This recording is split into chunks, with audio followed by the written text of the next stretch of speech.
बहुत बहुत नमस्कार प्रणाम करते हैं। जब हमने शुरुआत की थी जन स्वराज की, लोगों को हमने बताना शुरू किया हमारे जन स्वराज के बारे में, तो लोगों की प्रतिक्रिया थोड़ी डरी हुई थी। लोग खुल करके नहीं सामने आ रहे थे। उनको विकल्प की आवश्यकता तो थी, लेकिन हमें विश्वास दिलाने में हमें बस ये मात्र 10-15 दिनों का समय लगा। लेकिन आज सारा जन समर्थन हमारे साथ है, उनका आशीर्वाद हमारे साथ है और आज वो बदलाव के लिए तैयार है।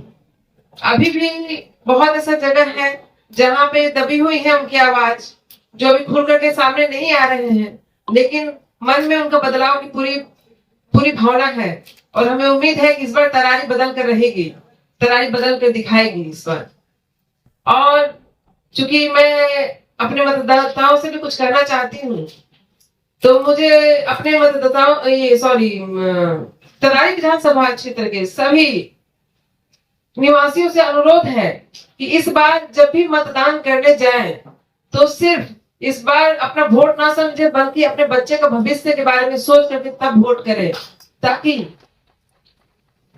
इस बार लोकतंत्र में हमारे बच्चों की सही में उनके भागीदारी मिले, उनकी भी रक्षा हो, उनकी भी आगे चल उनके भविष्य बने। ये मैं उनसे अनुरोध करना चाहती हूँ और अपने मतदान के लिए उनसे भागीदारी के लिए उनसे अनुरोध करती हूँ।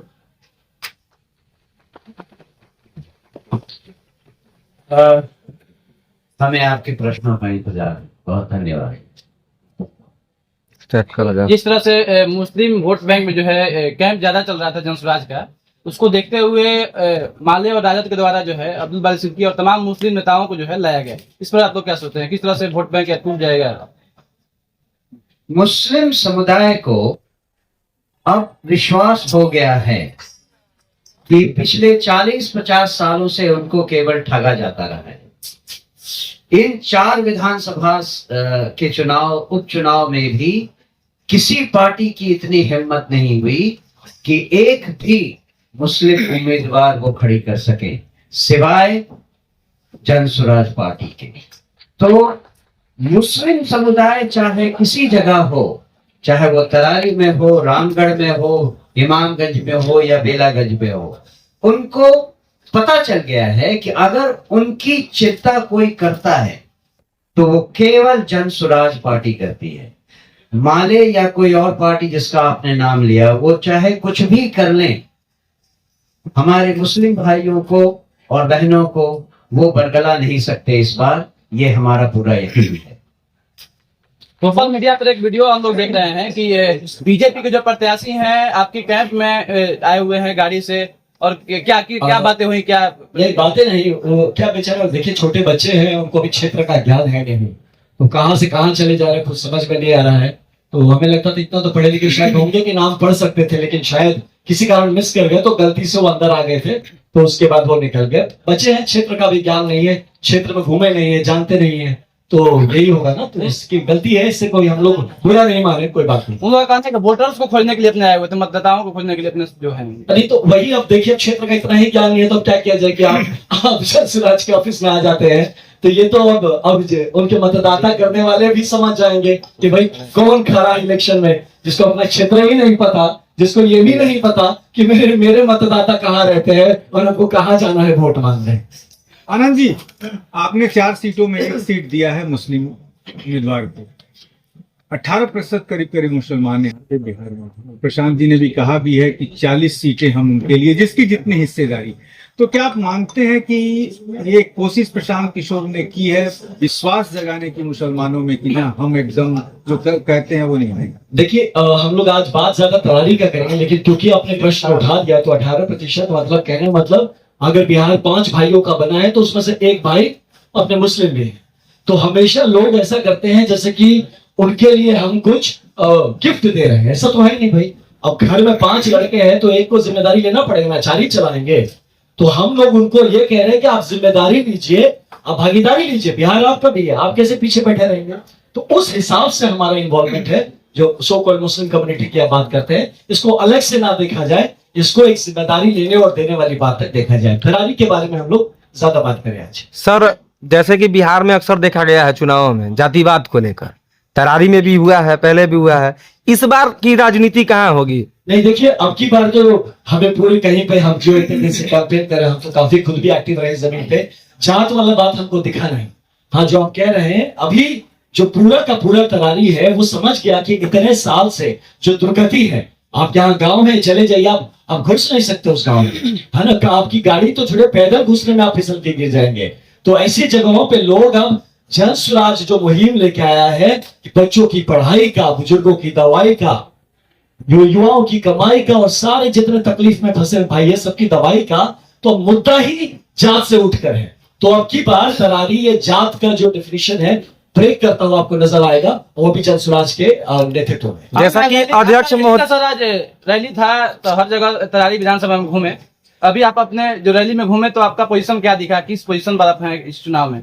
देखिए, दीदी कुछ बोलना चाहते, मैं बोलूंगा इनको बोलने को, लेकिन आज की रैली आप देखिए होते तीनों मार्केट में होते, आपको लगता कि जन स्वराज के अलावा तरारी में कुछ नहीं है, कोई नहीं है। पूरा का पूरा तरारी जन स्वराजी हो गया है। और आज अल्टीमेटली जन स्वराज के कारण से यहाँ के लोगों में वो ताकत, वो कॉन्फिडेंस छलक के आया। जो लोग मुझसे मिलते थे कहते थे भैया हम पीछे से हैं, आज जय बिहार जय जय बिहार का नारा लगा रहे थे साथ में पीरों के बाजार में। तो ये मामला सेट कर देता है कि तरारी में वोटिंग किस तरफ हो रहा है। एक सवाल हमारा भी रहेगा दीदी आपसे। मैदान में आ गए। देखिए, अब जिसको कौन कहा क्या कहा, उनको अपने पे ध्यान देना चाहिए। जब आदमी होता है ना कि जब प्रॉब्लम में फंस जाता है, तकलीफ में आ जाता है, तो फिर कुछ भी बोलता है। जन स्वराज से हम लोग किसी और पे, हम लोग इस तरह से कटाक्ष करने पे नहीं बिलीव करते। हम सकारात्मक राजनीति लेके आए हैं। जब बात बच्चों की कर रहे हैं, बात हमारा सिंबल भी हमने स्कूल का बस्ता लिया है, तो फिर ऐसे लोग जिसको पढ़ाई लिखाई से कोई दूर दूर का वास्ता नहीं, वो कुछ ऐसी बातें कर दे तो उसमें हमारा मंतव्य देना उचित नहीं लगता।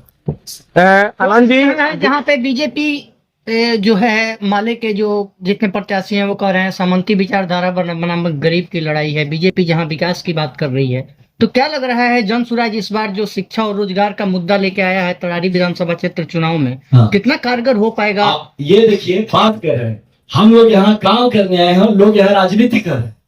एक 10 साल से कौन था यहाँ, किसका सरकार चल रहा था, कौन एमपी थे? 10 साल माले के हाँ, तो फिर जब यही लोग थे तो जो डेवलपमेंट होना था तब नहीं हुआ, जो चुनाव आया तब याद आ रहा है कि अब डेवलपमेंट करना है।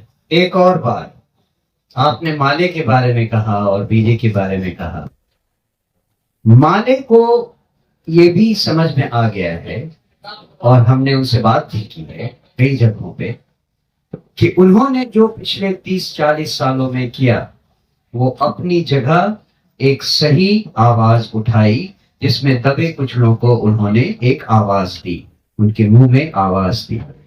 अब उस फेज को gear 1, gear 2, first gear, second gear मानते हुए हमने उनसे कहा है कि नाउ हमें 3rd, 4th गियर पे शिफ्ट करना होगा। हमारा होराइजन अब बड़ा हो गया है, दबे कुचलों को आवाज मिल गई है, अब उनको प्रगति की जरूरत है, तो उन्हें हमारे साथ हाथ मिलाना चाहिए। ये हमारा मैसेज उन्हें है, जिससे कि हम साथ साथ 3rd गियर, 4th गियर में जाकर प्रगति की रफ्तार को तेज कर सकें। ये संदेश हम आपके माध्यम से उन सबों को देना चाहेंगे। एक सवाल हमारा दीदी से होगा कि जैसा कि आपके अध्यक्ष महोदय ने अभी बताया कि तरारी जो है वो बाहुबलियों का गढ़ है, तो क्या दीदी इस बार इस किले को भेद पाएंगी? किला भेदना क्या है, तो भेदा हुआ किला है, और किला हम थोड़ी ना भेद रहे हैं, वो तो जनता भेद चुकी है। सब बाहुबली का खिलबली मचा हुआ है। बाहुबलियों की बात करते हैं, जनता की बात ही नहीं करते हैं। तो आपने एक और जाति पे भी सवाल जो किया, तो आपके शुरू से लेकर के अभी तक वो 2 ही सवाल है, जात पात और बाहुबली। बिहार में अक्सर देखा जाता है इस चीजों को, उसको बदलने वाली है। हर वो जात से हम लोग वोट मिलने वाली जन स्वराज की, जिसको आपको लगता है कि वोट नहीं मिलने वाली है, वो भी जात में आएगी, वो भी गाँव आएगा, हर एक क्षेत्र से आएगा।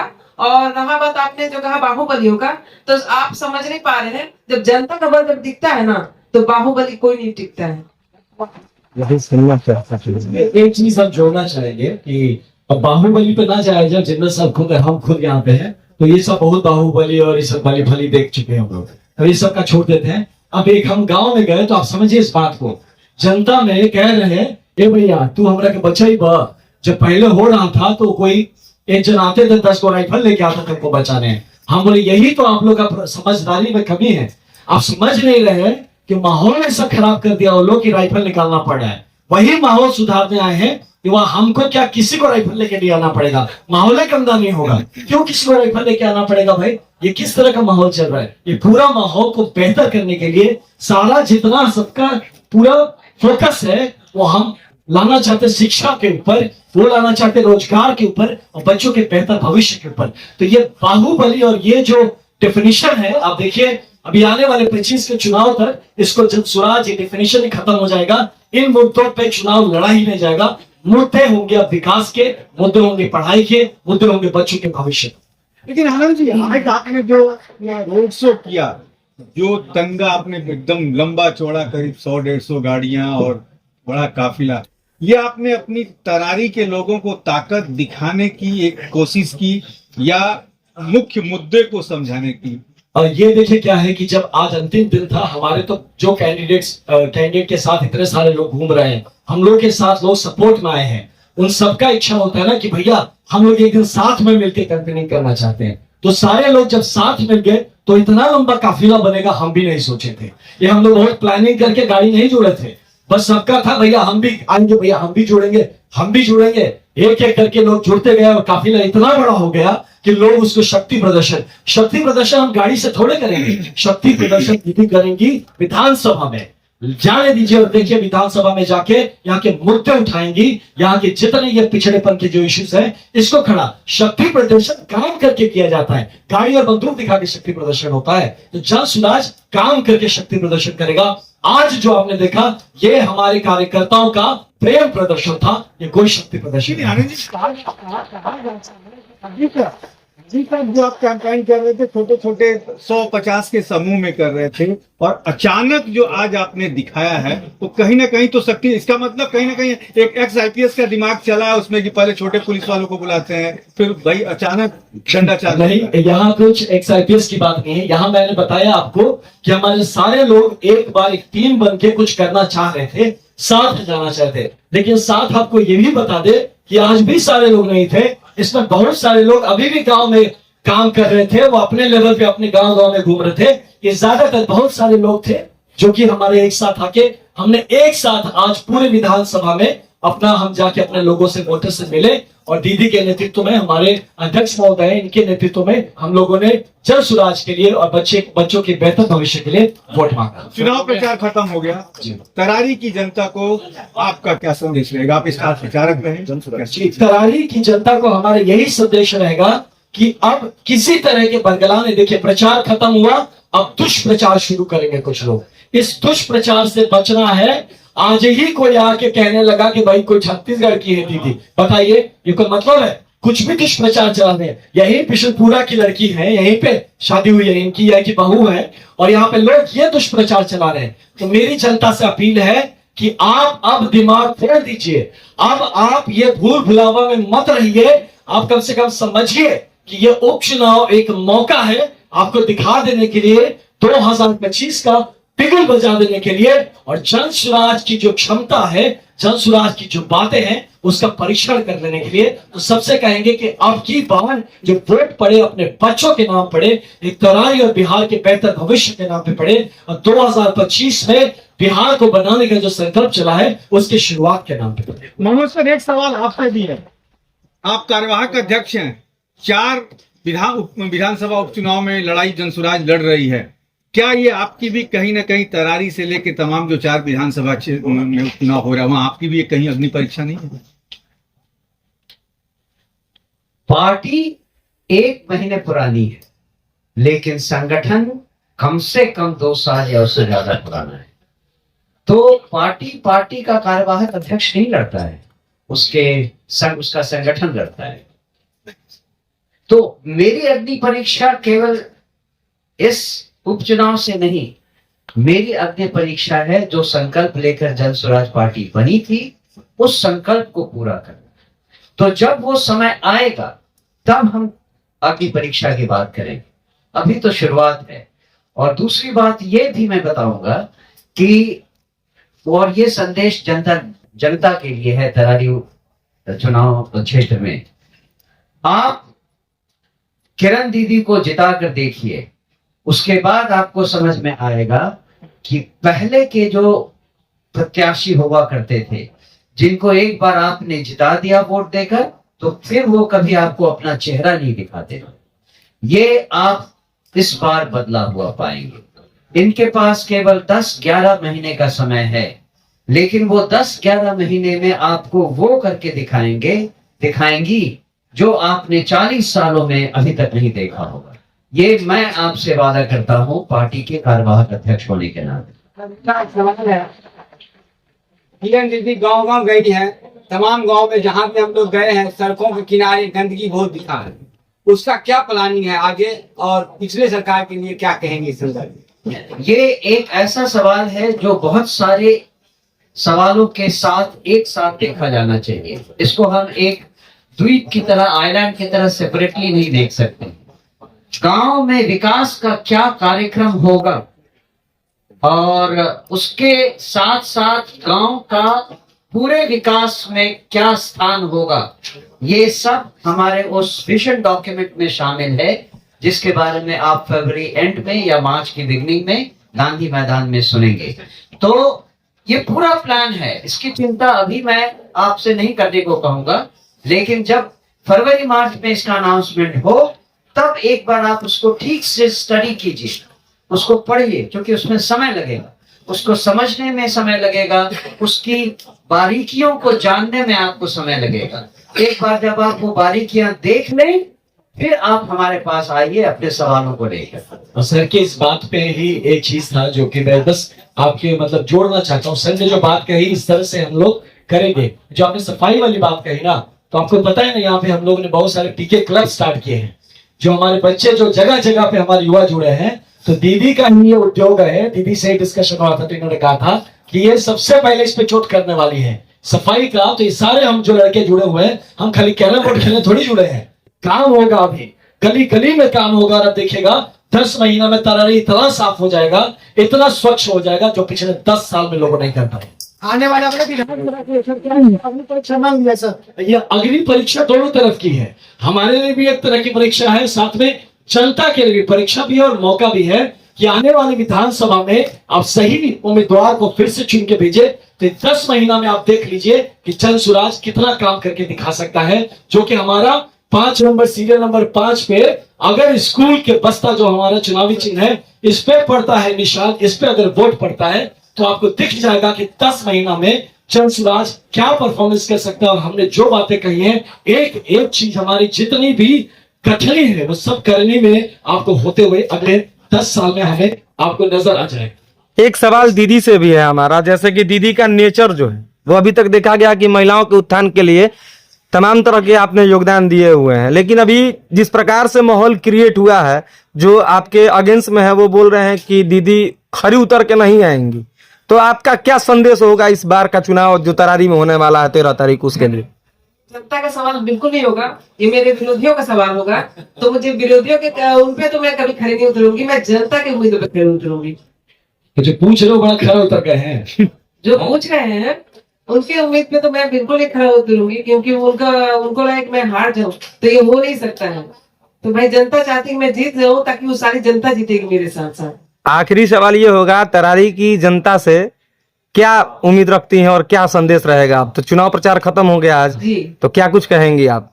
मैं तरारी की जनता से इस बार ये उम्मीद कर रही हूँ कि वो इस लोकतंत्र के पर्व को ऐसे मनाए कि उनके बच्चों का भविष्य सुनहरा हो जाए। और इस बार किसी भी डर या दबाव में मतदान करने की आवश्यकता नहीं है। इस बार जन सुराज उनके सुरक्षा का, शिक्षा का और रोजगार का, तीनों का चिंता खुद करेगी, और जनता अपने आप को आगे बढ़ाने में अपना जो ऊर्जा लगाना है वो लगाए। और इस हम लोग लोकतंत्र पर्व को बहुत ही सुंदर और बहुत ही किरण जी, यदि आप जीत के आती हैं तो अट्रैक्टिव मूड में आएंगी, मतलब अटैकिंग मूड जिसको कहा जाता है, क्या आप देख लेंगे आमने सामने से? देखिए, अब जिस चीज की जरूरत हो उस तरह से आएंगे। किसी का कोई सवाल है भैया? पूछिए। देखिए भाई, एक बार आपको हम दिखा देना चाहते हैं। दीदी, बीजेपी का पूरा मंत्रालय तरारी क्षेत्र में कैंपेन किया है जी, उससे क्या फर्क नहीं पड़ सकता। इसका मैं जवाब देना चाहूंगा कि ये देना चाहूंगा कि देखिए भाजपा का मनोबल पूरी तरह से टूटा हुआ है, तो कहीं कंपटीशन में है नहीं। भाजपा के जिनको टिकट दिया है उनका ना भाजपा से कोई लेना देना है ना संघ से कोई लेना देना है। तो मेरे तो बड़े मित्र हैं इन सब चीजों में, बात होती तो बोलते हैं भैया हम लोग तो जबरदस्ती ठेला गए हैं इसमें। हम बिल्कुल नहीं, लोग चाह रहे हैं कि वो हार जाए, हम बता रहे हैं आपको इस बात को। वो बिल्कुल कोई नहीं चाह रहा है, कोई भाजपा या संघ के लोग एकदम नाखुश हैं इस चॉइस से कि ये लोग मेहनत कोई और कर रहा है और टिकट किसी और को मिल रहा, मलाई कोई और खा रहा है। तो यही तो रह गया है।